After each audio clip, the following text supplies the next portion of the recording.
Assalamualaikum warahmatullahi wabarakatuh. Selamat siang, selamat bertemu kembali dengan saya, Ulfali Farahmah, salah satu dosen pengampu mata kuliah PL 3131 Perencanaan Infrastruktur Wilayah dan Kota. Masih dengan materi yang sama, yaitu mengenai pemodelan dalam perencanaan infrastruktur wilayah dan kota, khususnya untuk infrastruktur persampahan. Pada segmen ketiga kali ini, kita akan membahas mengenai standar pelayanan minimal atau SPM bidang persampahan.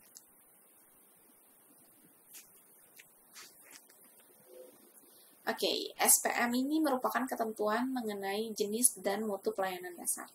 SPM biasanya memiliki indikator atau tolak ukur yang digunakan untuk menggambarkan besaran sasaran yang hendak dipenuhi untuk mencapai SPM.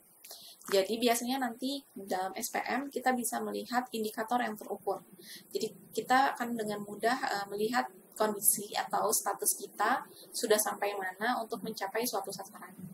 Nah, di Indonesia, SPM sektor persampahan diatur dalam Permen PU nomor 01-PRT-M-2014 mengenai standar pelayanan minimal bidang pekerjaan umum dan penataan ruang atau PUPR, dan juga ada SPM mengenai target universal akses 100 pada tahun 2019. Nah, di sini kita bisa melihat nih, pada slide ini ada SPM dari Kementerian PUPR. Ini sebagai contoh ya. Ini SPM mengenai subbidang cipta karya ya. Kita lihat contoh sasaran yang pertama, meningkatnya kualitas layanan air minum permukiman perkotaan. Kemudian kita bisa lihat bahwa indikatornya di sini persentase penduduk yang mendapatkan akses air minum yang aman. Nah, kemudian satuannya merupakan persentase penduduk. Targetnya tahun 2019 itu harus dicapai sebesar 81,77%.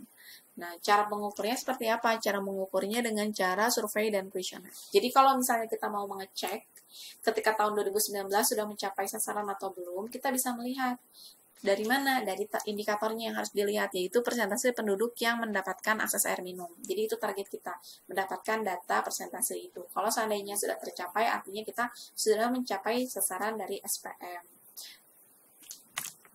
Nah, ada juga standar yang kedua namanya Universal Access tadi. Apa sih Universal Access ini tuh? Jadi dikeluarkan pada tahun 2019. Isinya 100, 100 gitu. Targetnya apa? Target nasionalnya itu 85% memenuhi SPM. Jadi masih berkaitan dengan SPM yang sebelumnya. Yang ini SPM PUPR ya. Jadi kalau yang ini secara global lebih umum, 85% memenuhi SPM dan 15% memenuhi kebutuhan dasar. Kebutuhan dasar apa saja? Kalian harus udah tahu ya. Kemudian di sini ada juga mengenai sanitasi dan sanitasi yang terdiri dari air limbah dan juga persampahan. Untuk persampahan di sini kita bisa baca 20% apa ini ya? Kurang jelas, sebentar saya besarkan. 20% fasilitas 20% fasilitas sampah, kemudian 80% penanganan sampah.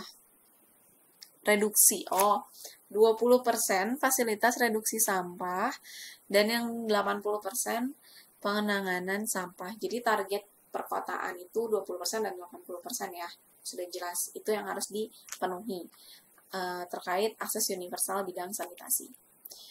Nah, ini nih. Menurut SPM persampahan, jadi untuk di wilayah perkotaan, 80% itu harus dilayani oleh dinas kebersihan maupun perusahaan daerah kebersihan yang menangani kebersihan. Sedangkan untuk 20% ya, boleh ditangani secara mandiri atau saniter ataupun on-site system.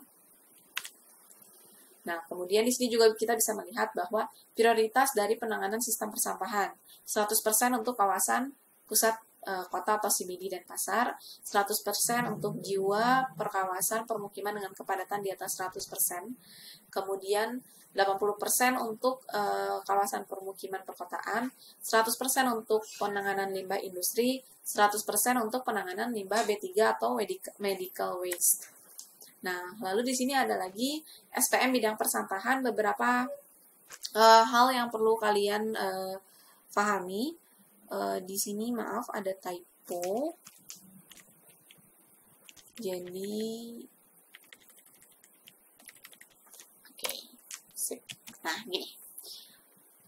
Jadi, generasi sampah itu 2,5 liter atau 0,5 sampai 0,6 kg per orang per hari. Lalu bin sampah ukurannya seperti apa, lalu gerobak sampah per kakaknya ukurannya seperti apa, lalu terus detail sampai adanya street sweeper, lalu ada ritasi pengangkutan, ada juga TPA dan lainnya. Ini harus dipelajari oleh kalian dari SPM bidang persampahan ya. Lalu di sini yang terakhir ada pembahasan mengenai SDGs. Jadi SDGs atau Sustainable Development Goals yang diakui oleh beberapa negara ini, ternyata persampahan itu masuk loh ke dalam salah satu dari sekian banyak goals yang dibahas. Di sini ada, kita bisa lihat di goals yang 11, make cities and human settlements inclusive, safe, resilient, and sustainable. Di poin 71, percentage of urban solid waste regularly collected and well managed. Jadi itulah mengapa itu salah satu motivasi mengapa sampah sangat penting untuk dikelola ya, karena bahkan untuk di SDG saja pun sampah diakui sebagai goals yang harus dicapai. Maka dari itu kita memang harus mengelola sampah baik di perkotaan maupun di pedesaan dengan sangat baik. Nah, sekian untuk segmen kali ini. Sampai berjumpa di 2 segmen selanjutnya. Terima kasih.